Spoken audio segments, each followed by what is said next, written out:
Alrighty guys, welcome back to another one. This time we're doing another 12 gauge mini. This time it's a 2-inch shell, not inch and 3/4, inch and 7/8, or even 2 1/4 that we've done before. This one is straight 2 inches, and we are going to be roll crimping it at the end. So overall height will be around 1.9 inches. I'll measure that for you, just remind me. I know you guys can't remind me it was a joke. Some people take jokes like that seriously, and I don't, don't know why. Anyway, components we're using. A once-fired Federal Top Gun trimmed to 2 inches using Gary Caskey's 12-gauge wad trimmer, not wad trimmer, Hall trimmer. We need a wad that has a lot of capacity, something preferably non-tox that gets better patterns than standard lead shot wads do. It needs to have relatively thin pedals and a straight internal, no internal taper. Also, preferably a built-in cushion, that way we don't have to add cushion, which would take up it would take up more room inside the wad than we need. Luckily, there's one wad that fits all that criteria. The CTPS Max wad.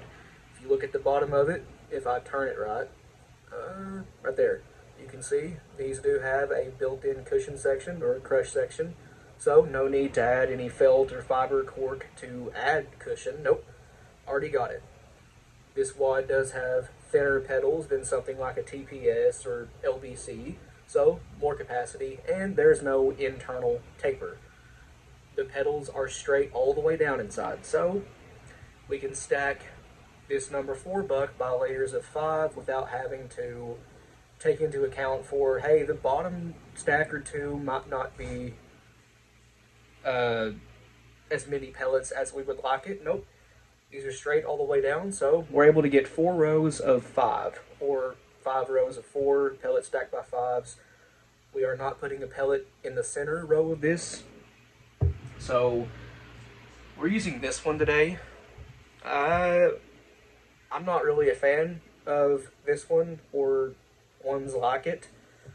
That would be tight wad, high gun, perfect pattern, the very, very dense, fast burning powders that don't take up much room.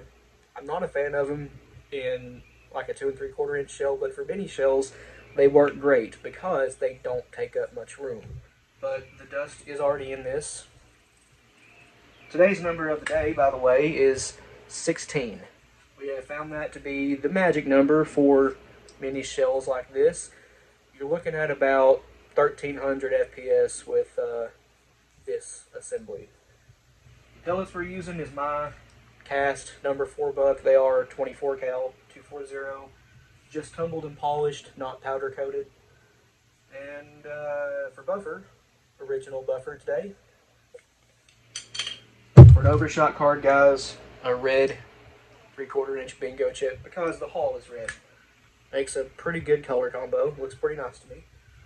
That's about all this is. I'll show you how I trim the wad down using Gary Caskey's wad slitter here. This one was an old, I really don't even remember what it was, but I use it as a 16 gauge hull trimmer. Maybe you can see that if I turn it the right way around. A 16 gauge hull trimmer. But I took the screw out of it that holds all the components on that make it a 16 gauge hull trimmer, and I turned it into a, just for this video, a 12 gauge wad trimmer. And you'll need one section of a 20 gauge nitro card. Drop that down inside the CTPS Max wad, and I'm holding this blade on because this is one that I broke a long time ago. Gary did send me a replacement, but I have like 2 or 3 16 gauge hull trimmers somehow. But how this works is you just set it in there and you turn it. I took all of the trimming components off of this besides the blade. That way it allows me to trim the CTPS Max wads down to, what was it? It was written on one of these wads. Let me find it real quick. I think it was, yeah, here it is. 1.261 inches. So just a scotch over 1.25 inches is what you need these to be. Now, how I slit it is Gary's 4-pedal adjustable 10 gauge wad slitter. I actually need to back that down. I just slit some 10 gauge wads, but I am slitting this wad almost all the way down to the base of the shot cup. Just like that. And get that nitro card out of there. I have to slip this again because I forgot to take the nitro card out of that wad. There we go. That's got it where I want it. And that's about, I think you can see it there, 9/10 of the way to the bottom of the shot cup. And the petals are completely even. They're cut straight, all that good stuff. The dust is already in here. So we'll get that wad seated inside of the hull. That's where it comes up to. That's where you need it to be for a good roll crimp. Now, 20 pellets of number 4 buck, 24 cal, is 0.95 of an ounce. We are buffering that up to 1 ounce. So this is a 1 ounce assembly. Again, about 1300 FPS. Okay, I have the pellets in here. I'll try to show you. You drop these in and they should stack themselves by 5s. Again, none should be in the center. And as you've seen, that does come up right to the top of the shot cup. It's a perfect fit all the way around. It should pattern good. Why am I using a wad inside this for a mini shell? Well, one, Federal does it, but their wad is really short and it only holds 14. Mine is 20. My shell's a little bit longer too, but still. Shot cups pattern better than stuff without shot cups. I know usually whenever we do mini shells, we do it without a shot cup altogether. But I want to create one that actually patterns good at longer ranges. I'm not saying this is a 40, 50 yard shell. There's the grandfather clock. But this can easily be a 25, 30 yard shell, maybe even 35, instead of just a 10, 15, 20 yard shell. Maybe you're hunting like a coyote or something like that, or something. I don't know. You guys can make this be whatever you want it to be. But we just need some buffer now. We'll toss on that bingo chip. Thing finally stopped dinging. We're doing a scoop and a half of a Lee 2.2cc dipper.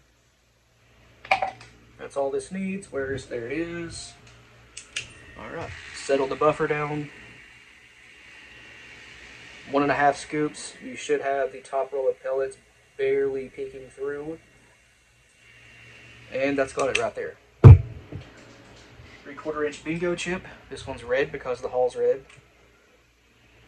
I like color matching my stuff. And you can just see the pellets beginning to poke through the buffer. That's where I want it with these. And guys, we're pretty much ready just to roll that up. Reloaders Network 4-pin. You could also put inside here, 6 pellets of 32 cal. You could do 8 pellets of 31 cal, stacked by 3s. 9 pellets of, not 29, well 29 too, 30 cal number 1. Both 29 and 30 cal stacked by 3s will work here, but none of those are near an ounce, so. Number 4 buck number 4 buck might be the way to go if you want more pellet count and a little bit more payload. Well, anyway, let's roll this up. Okay, here's the end result. Looks pretty good to me. The Reloaders Network 4-pin does an amazing job every single time. Not that these would cycle in a semi-auto, but it also does put a little bit of a bevel. I wouldn't really call it a taper so much, but a good bevel on the end of the shell to aid in feeding. But again, mini shells are very hard to get to cycle in an auto. If you guys know of one that will cycle these, a 2-inch shell, let me know. I just heard someone remind me to measure that. Let's measure it. Okay, and that measures 1.811. I think you guys can see it there, 1.811. This was a perfect 2-inch shell before I put it together, so I took it down by about 2/100th of an inch. A little bit more than I expected. I thought it would do 1.9 inches. No, this is 1.8. Here is a standard fold crimp 2 3/4 inch, same hole, and this is how much shorter it is being a mini shell. Trying to line this up while showing the hull the best I can. There you go. Looks to be about, I don't know, 1/2 inch shorter overall length. And that is because this is rolled, this is fold. If this had a fold crimp, well, it'd be significantly shorter than what it is. But there you go. Just because I have another one sitting here, this is what 9 pellets of 30 cal number 1 buck look like in the same cut down wad. Yep, that is 9 pellets. That is all it'll fit. That's roughly 13/16 of an ounce if I remember right. I could weigh it. Let's weigh it. I think it's around 0.82 or 0.85, but I have a scale. Why not be accurate? 9 pellets of 30 cal. That is 0.82, yeah, 13/16 of an ounce right there. Anyways, guys, I guess be expecting another mini shell range video soon. I'll put together a few more of these with varying sizes of buckshot and maybe even a birdshot one, I don't know. But please like and subscribe. We always appreciate that. If you have any questions or comments, leave them down in the comment section below and we'll get back to you. And if you want to, go check out our Patreon. The link to that, as well as the link to our Instagram, Rumble, and merch store will all be in the description below. But other than that, you guys take it easy, and we'll see you in the next one.